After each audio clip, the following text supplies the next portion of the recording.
আসসালামু আলাইকুম এভরিওয়ান, কেমন আছেন সবাই? আশা করছি সবাই অনেক ভালো আছেন। আলহামদুলিল্লাহ আমরাও ভালো আছি। নতুন আরেকটি ব্লগে আপনাদেরকে স্বাগত জানিয়ে শুরু করছি নতুন একটি ব্লগ। আশা করছি আজকের ব্লগটিও গতদিনের মতো আপনাদের কাছে অনেক ভালো লাগবে। তো এই তো ঘড়িতে এখন বাজে প্রায় সকাল ৮টার মতো। আপনাদের ভাইয়াকে আগের দিন রাত্রেই আমি বলে রেখেছিলাম যে আজকে সকালে কিন্তু আমাকে নিয়ে একটু বের হতেই হবে। তো এই তো সকালে বের হওয়ার পরে বাসার সামনে যে খালি জমিটা আছে ওখানে দেখেন ছোট্ট একটা পেঁপে গাছে কতগুলা পেঁপে ধরেছে। মানে এটা যে কি সুন্দর লাগছিল দেখে, মাশাল্লাহ মাশাল্লাহ, এতটুকু গাছে এতগুলা পেঁপে দেখে মনটাই ভরে গেল। তো চলেন কোথায় যাচ্ছি যেতে যেতে আপনাদের সঙ্গে শেয়ার করব। তার আগে দেখেন আমাদের বাংলাদেশটি কত সুন্দর। এখন যেহেতু ধানের মৌসুম, চারিপাশে যেদিকে তাকাবেন এখন হচ্ছে ধান, মানে সবুজে ঘেরা মাঠ, এত সুন্দর প্রকৃতি, মাশাল্লাহ মাশাল্লাহ। আল্লাহর সৃষ্টি যে কত সুন্দর, আপনি যদি বাংলাদেশ ঘুরে দেখেন তাহলে আসলে বুঝতে পারবেন। তো যাবার পথে আসলে আরেক জায়গায় দেখছিলাম এবার যে পরিমাণে আসলে বৃষ্টি হয়েছে, বৃষ্টির কারণে অনেক জায়গায় দেখলাম পানি জমে আছে। তো সেই পানি জমার মধ্যে দেখলাম যে কত যে শাপলা ফুল ফুটে আছে। ছোটবেলায় এই শাপলা ফুল দিয়ে হচ্ছে যে মালা গেঁথে মানে ঘুরে বেড়াতাম। তো চলেন এবার একটু আপনাদেরকে বলি যে আসলে কোথায় যাচ্ছি। যাচ্ছি হচ্ছে অনেকদিন আগে আমি একটা জমি কিনেছি, আলহামদুলিল্লাহ আপনাদের দোয়ায়। ৩ শতক জমি কিনেছি আমি। তো বেশ কিছুদিন হয়েছে হচ্ছে আমি জমি দেখতে আসি না। তো ভাবলাম ফাইনালি হচ্ছে আপনাদের ভাইয়াও যেহেতু এতদিন আসেনি, তো ওকে নিয়ে একটু জমি থেকে ঘুরে আসি। কিন্তু কি একটা নাজেহাল অবস্থার মধ্যে যে পড়েছিলাম। কারণ হচ্ছে রাস্তায় পুরা রাস্তা হচ্ছে আপনার কাদা। যেহেতু মাঠ পেরোলেই হচ্ছে আমাদের জমি, একদম মাঠের শেষে নদীর ধারে একদম। আপনাদেরকে দেখাবো।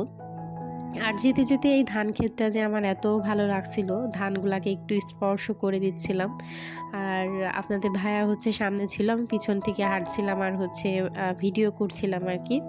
তো পুরা রাস্তাটা এই যে আমরা তো মাঠের মধ্যে দিয়ে যাচ্ছিলাম, এজন্য আসলে মাঠের যে আল থাকে ওইগুলাতে আসলে কাদা ছিল। কাদা পেরোয়ে তারপরে হচ্ছে আমরা গিয়েছিলাম হচ্ছে আমাদের জমিতে।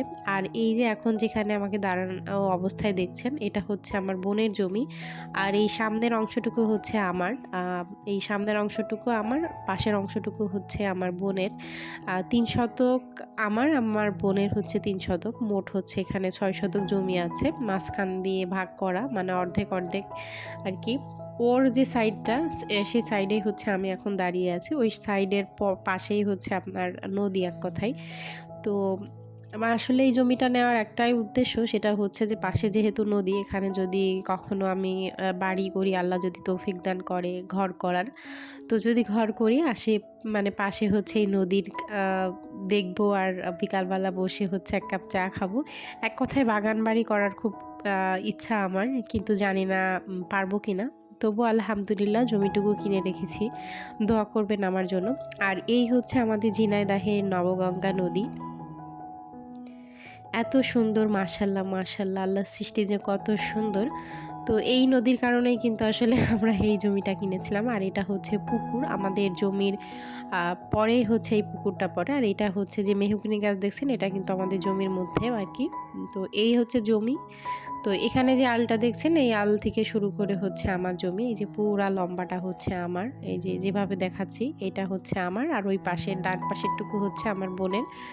তো দোয়া করবেন আমার জন্য, আমার স্বপ্নগুলোর জন্য আমি এভাবে আস্তে আস্তে পূরণ করতে পারি। আপনাদের জন্যও অনেক দোয়া এবং ভালোবাসা থাকবে।